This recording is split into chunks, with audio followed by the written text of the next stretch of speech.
Where thus the Niyugyugan Festival is being celebrated. The Niyugyugan Festival, annually celebrated at the Lucena City provincial capital ground commonly known as the Paris Park. When did Niyugyugan started and how it affects the youth? In 2011, Quezon Province held the first agritourism trade fair featuring booths adorned by agricultural produce and products from different municipalities here in Quezon.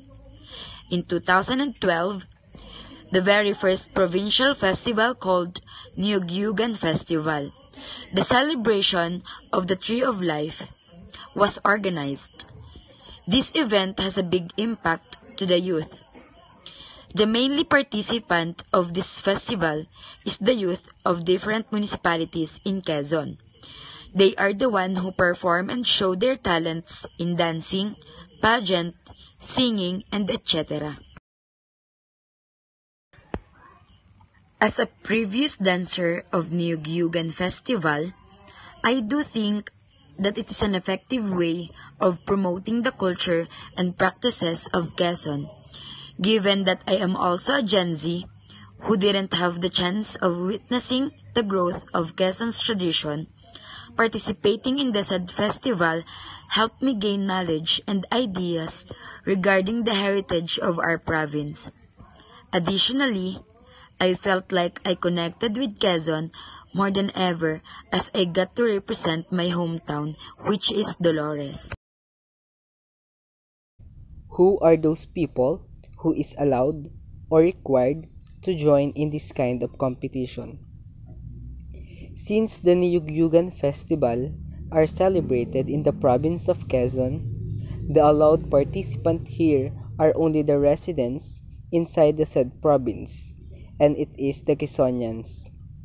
For the festival dance competition, it is mostly performed by the youth chosen from their municipality, which is the champion of their respective festival in their municipal. The individual or group that is not resident of Quezon are prohibited to join in any events conducted.